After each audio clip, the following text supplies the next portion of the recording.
Au nom du Père et du Fils et du Saint-Esprit. Amen. Frères et sœurs en Christ, bienvenue à la semence matinale. Aujourd'hui, nous sommes le mardi 26 novembre 2024. Mon nom est le berger Élisée Dossa, dit Kabore Wenkone Mawena Diop. Frères et sœurs, nous voulons aborder aujourd'hui une thématique sur les autels, le mystère des autels, deuxième partie.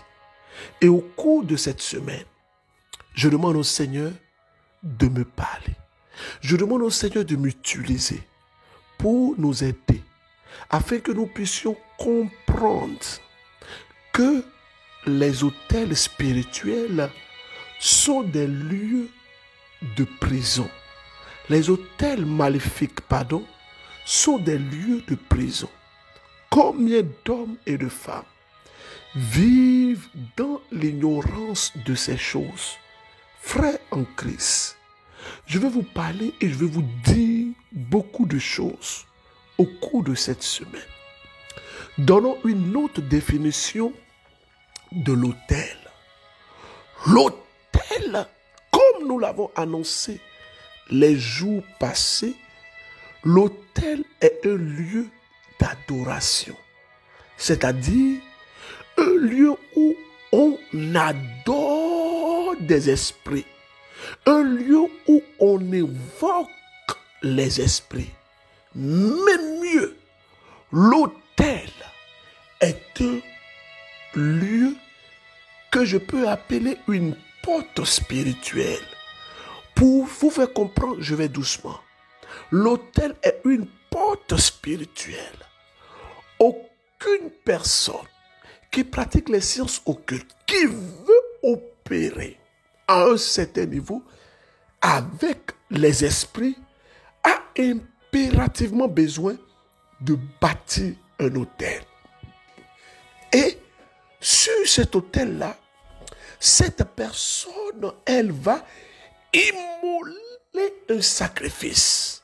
Et je vais vous expliquer au cours de cette semaine comment est-ce que les lieux que nous connaissons, qui sont des lieux ordinaires, deviennent des autels, et comment est-ce que ces lieux-là deviennent des autels. Parce que ces lieux deviennent des autels de par la transformation de ce lieu qui devient un lieu chargé spirituellement.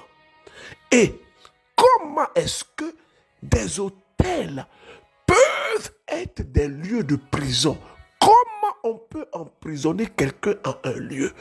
Comment est-ce qu'on peut rendre quelqu'un malade parce qu'ils ont emmené cette personne en un lieu? Et ça, je vais vous l'expliquer de façon biblique.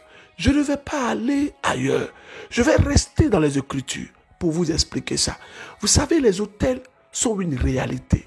Je vais dire à toutes les personnes qui m'écoutent, qui ont ce que j'appelle l'ouverture de la mémoire. L'ouverture de la mémoire, c'est notre capacité à nous ouvrir dans le sens de notre mémoire en ce qui concerne les faits passés et les faits présents ou les faits qui nous ont marqués.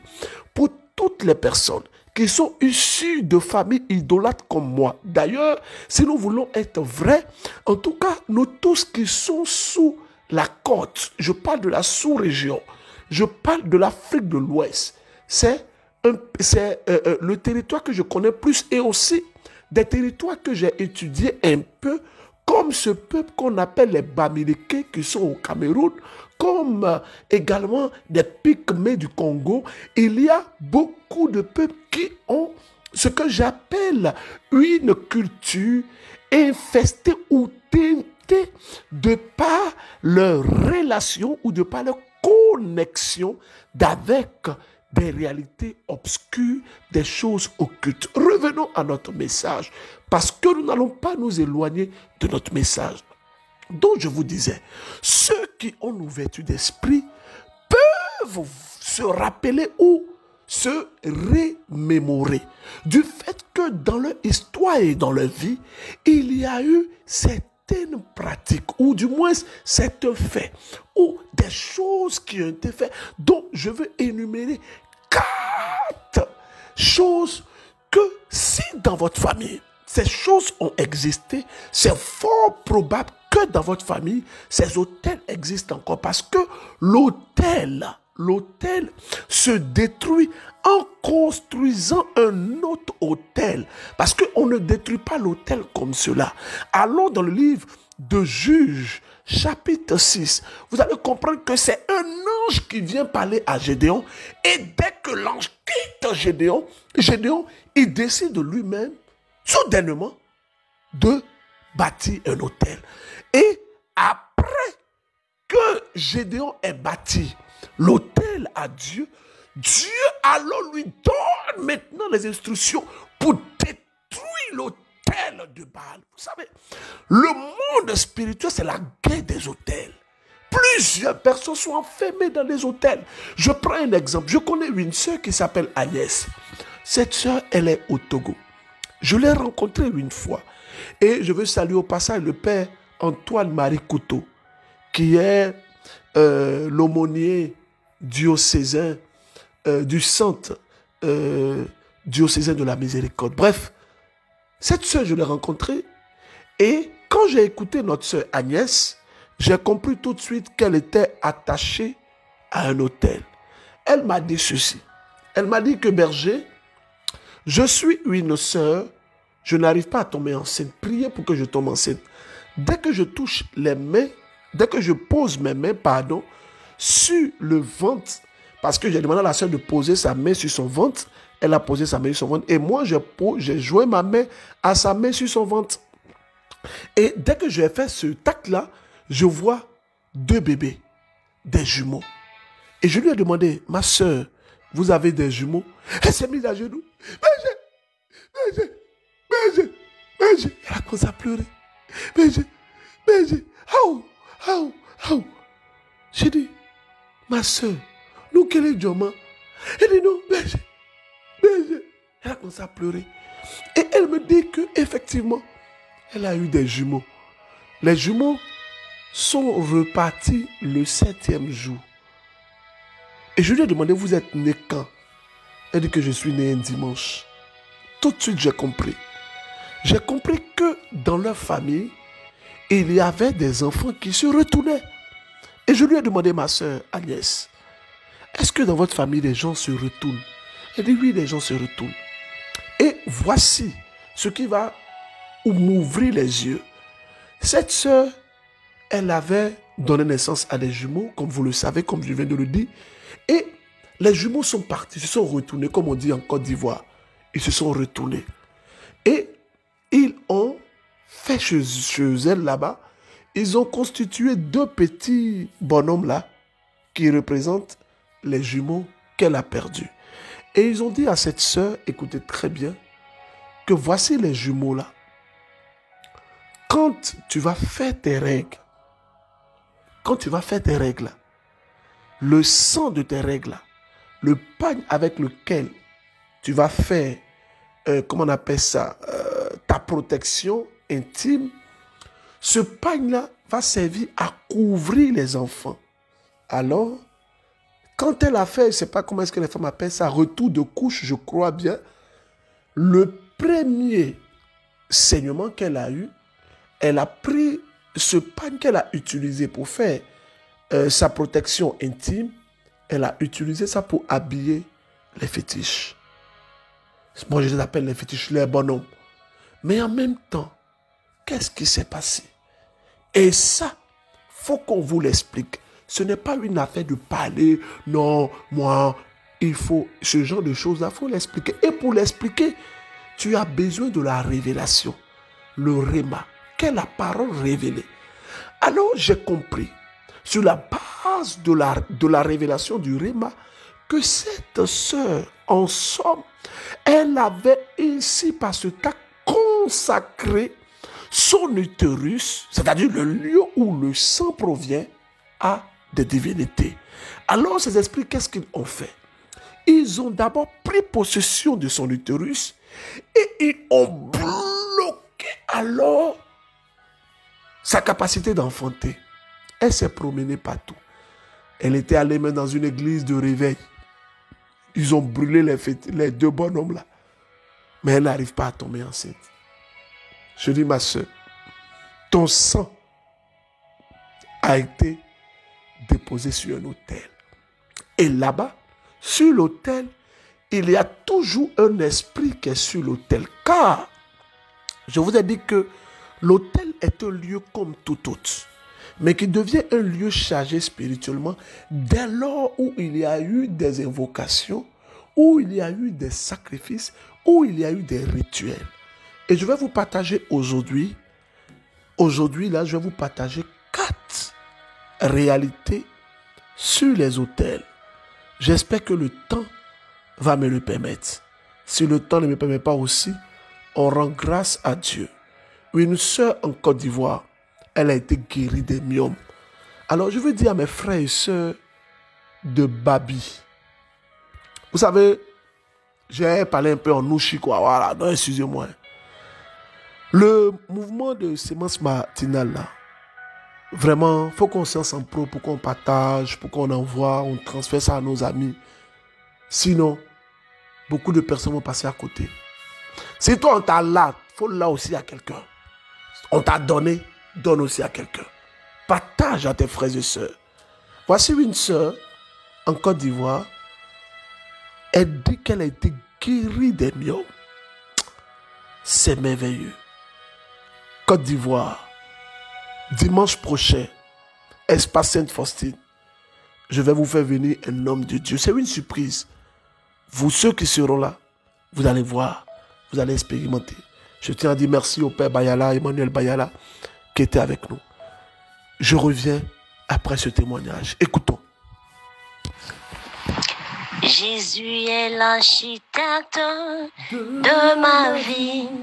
Il a commencé, il va terminer. Ce que moi je sais, c'est qu'il est l'alpha et l'oméga. Alpha c'est le commencement, oméga c'est la fin. Il a commencé, forcément il va terminer.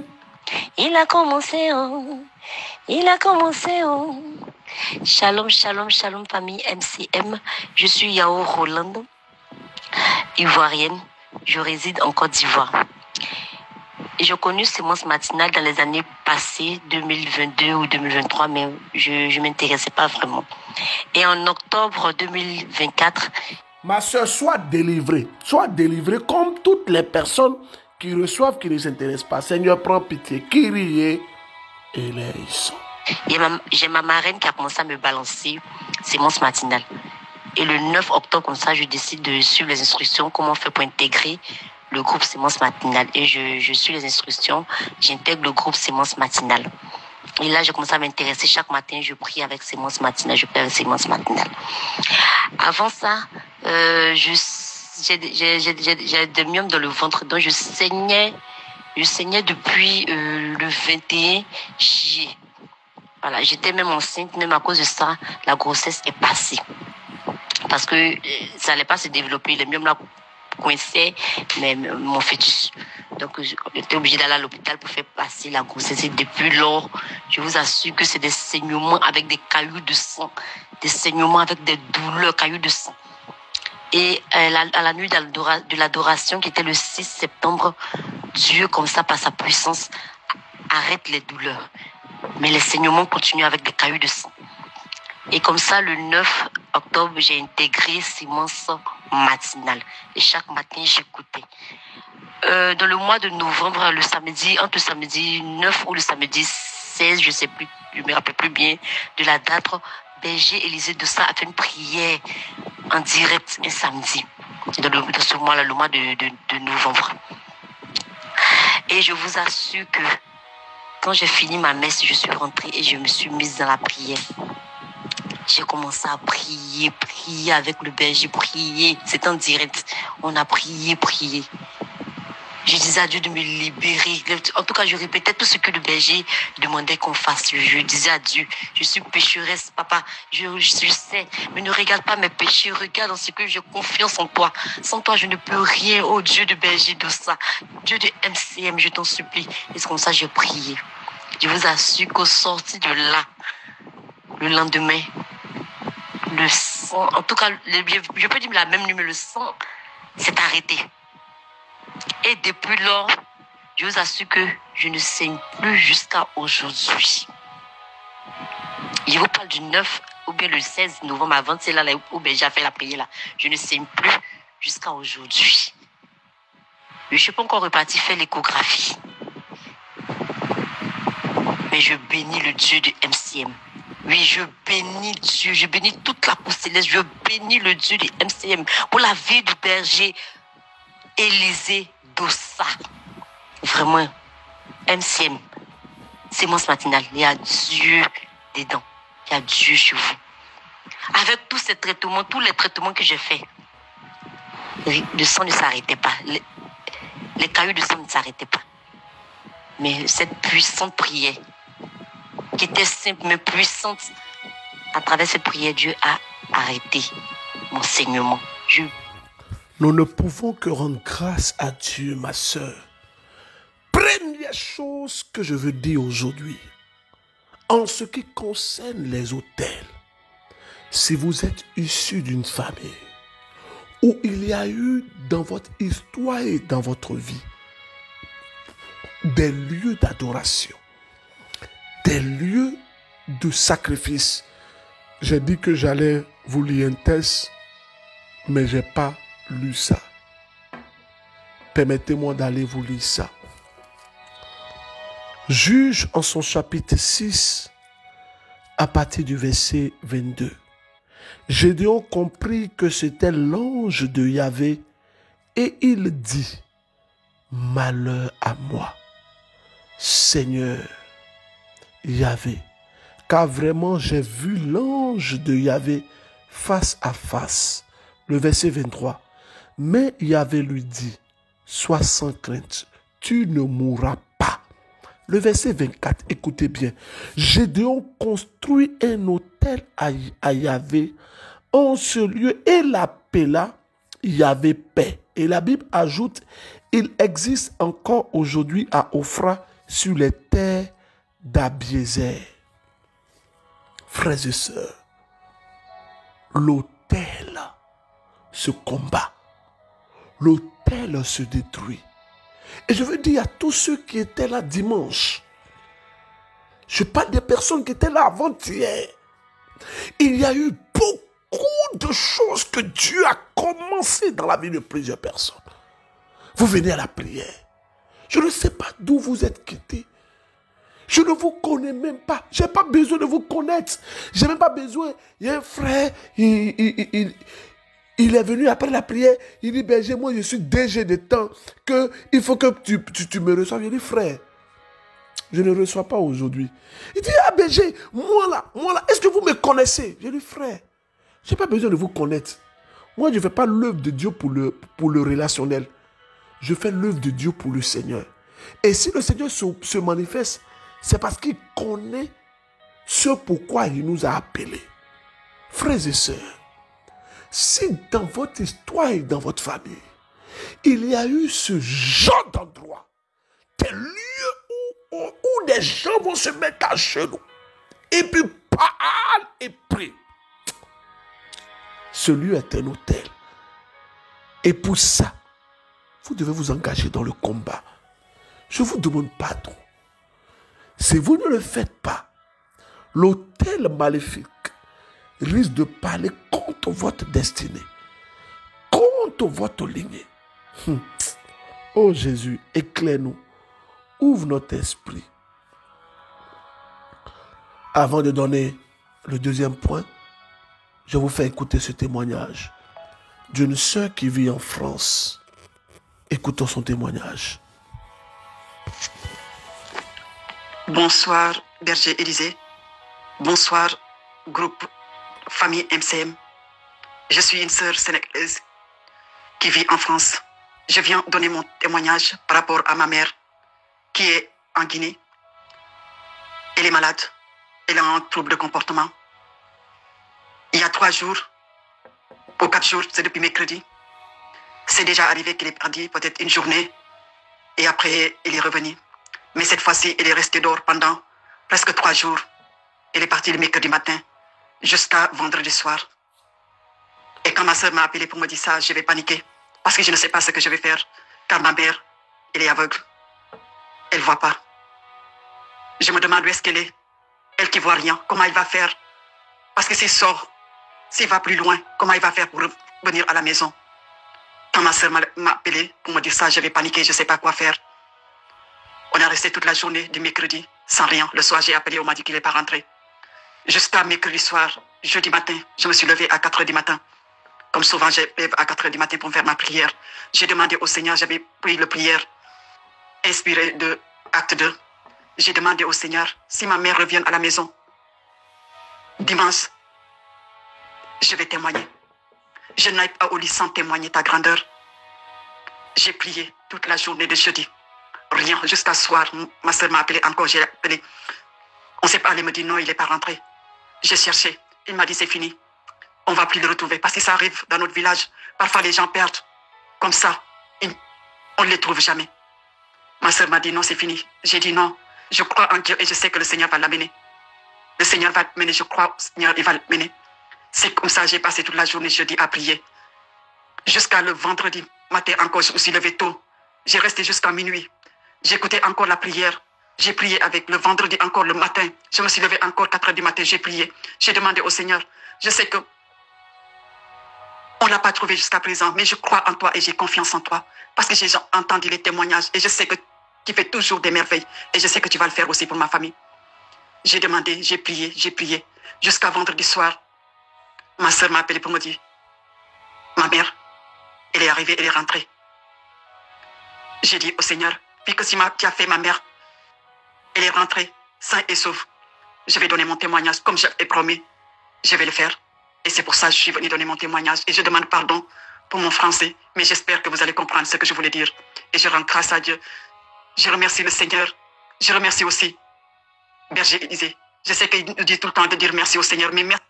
Merci au Seigneur, ma soeur. Merci au Seigneur. Je prends votre merci, mais je redirige votre merci à Jésus. Oh Jésus. Vous savez, quand j'ai écouté le témoignage de cette dame, j'avais les larmes aux yeux. Sa maman qui ne voit pas. Sa maman qui ne voit pas. Qui se perd. C'est terrible. C'est terrible. Ça se passe en Côte d'Ivoire. Écoutons. Shalom Berger, Élisée Doussa. Je suis Moïse Amian de la Côte d'Ivoire, Abidjan. Et il faut dire que je fais cet audio pour dire merci à Dieu, pour rendre grâce à Dieu pour ses bienfaits dans ma vie. Je vous ai écrit dans la nuit du vendredi samedi, vous demandant de me porter en prière. Car dans la nuit du mardi à mercredi, je me suis réveillé avec une douleur atroce au niveau de mon gros orteil du pied droit. Et je ne pouvais même pas marcher. Ça m'a immobilisé, de sorte que je ne puisse même pas aller au travail. Et le lendemain, j'étais obligé d'aller à l'hôpital. J'ai bénéficié des soins, mais la douleur est toujours là, tellement atroce que je ne peux même pas mettre la plante de pied sur le sol. Et là, pendant ces nuits difficiles, je priais avec la prière inspirée, Acte 1 et 2. Et avec l'album de la chante Inès, que je passais en boucle, que je laissais le téléphone à côté de mon pied malade pour pouvoir même retrouver un peu de sommeil. Et c'est comme ça, toutes ces nuits ont perduré. Et toutes ces nuits blanches que j'ai passées. Et il faut le dire que je vous ai sollicité pour que vous puissiez prier pour moi. Et la douleur continuait. Aujourd'hui, dimanche, jour de Christ, Christ au roi. Je n'ai pas pu assister à la messe, participer. À cause de ces douleurs, je n'ai pas pu partir avec ma famille. Je suis resté à la maison pour suivre la prière à l'espace Sainte-Faustine à Bassam depuis mon téléphone sur la page Facebook. Et pendant que vous avez relâché les paroles de guérison, de prière pour les malades, vous avez dit de toucher là où la personne a mal et de suivre la prière. C'est ce que j'ai fait. Et juste après la prière, il faut dire que le Seigneur a fait fort. J'ai pu marcher sur mon pied. Ce que le Seigneur a commencé, il va terminer. La douleur n'est pas totalement finie, mais je réussis à marcher. Demain, si prête à Dieu, je sais que je pourrais même aller juste me présenter au travail pour dire que la douleur a diminué. Donc, Seigneur, merci encore. Frères et sœurs en Christ, deuxième chose, écoutez-moi très bien. Si dans votre famille, votre nom a été affilié à des divinités sur des autels, comment on peut le savoir? Il y a des personnes dont les noms sont invoqués, cités, appelés sur des autels. Pendant que je suis en train d'enregistrer cette semence matinale, l'Esprit de Dieu me met à cœur de prier. Oui, et je veux prier si vous permettez. Nous allons nous arrêter là. Mais je veux prier. Ouais. Je veux être en accord avec tout ce que je ressens, avec tout ce que je reçois. Seigneur, merci. Ce que tu as dit, tu le feras.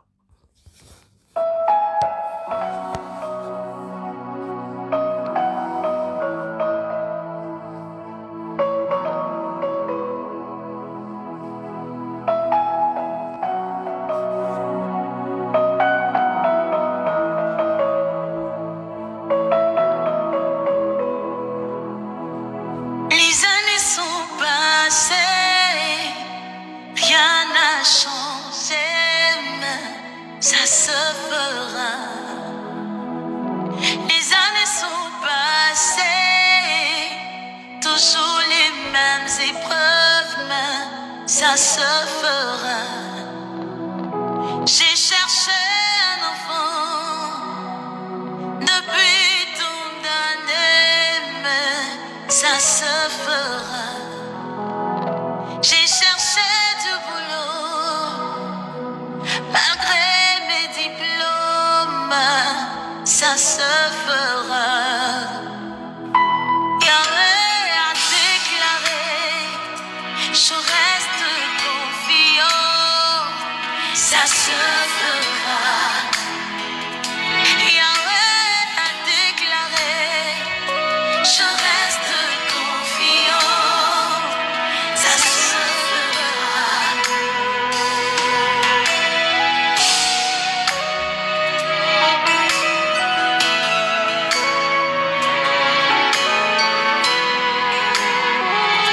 J'ai beaucoup pleuré,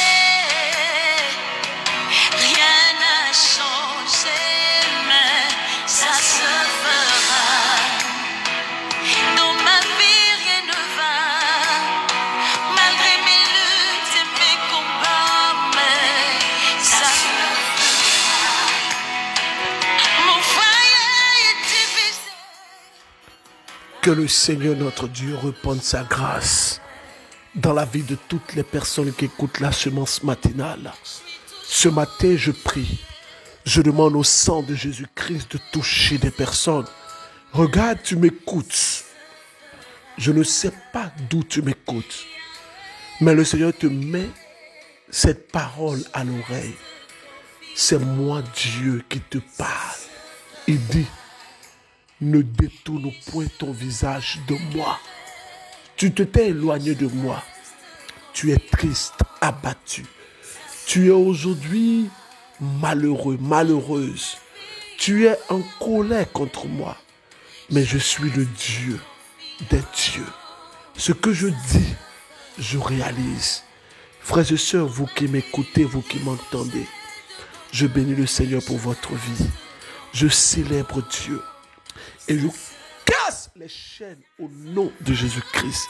Je démolis les autels. Ne vous en faites pas. Demain, nous allons terminer notre thème. Je donnerai les 2 autres points. Ça fait déjà 30 minutes que je suis là. Je vais vous demander, s'il vous plaît, s'il vous plaît, s'il vous plaît, je vous le demande avec insistance, s'il vous plaît, s'il vous plaît. Aujourd'hui, nous allons méditer 3 chapitres. Juge chapitre 4, Juge chapitre 5 et Juge chapitre 6. S'il vous plaît. 4, 5 et 6. Le livre de Juge. Pardon, médite ça. Et dans le livre de Juge, tu me diras surtout au chapitre 6, donne-moi le nom du peuple qui était en conflit, on va dire ça comme ça, ou qui oppressait Israël. Donnez-moi le nom de ce peuple. Frères et sœurs, je rends grâce. Oui, je rends grâce à ces milliers de personnes. Je bénis Dieu pour vos vies. Oui, je bénis le Seigneur. Bénin, les tickets de 5000 sont quasiment terminés. Les tickets de 10 000, c'est ce qui reste. Vous avez droit, quand vous prenez ces tickets, à un calendrier du MCM. Je souhaite que tous les auditeurs également aient ce calendrier-là. Dans ce calendrier, vous allez voir des photos du berger, des photos des célébrations eucharistiques. Vraiment, il faut l'avoir. Voilà. Le calendrier à 2500, calendrier 2025. Il faut l'avoir. Tu m'écoutes, tu dois avoir ce calendrier-là. Alléluia. Que le Seigneur vous bénisse. Que sa grâce repose sur votre vie. Je vous porte dans mes prières. Je vous aime. Oui, je vous aime.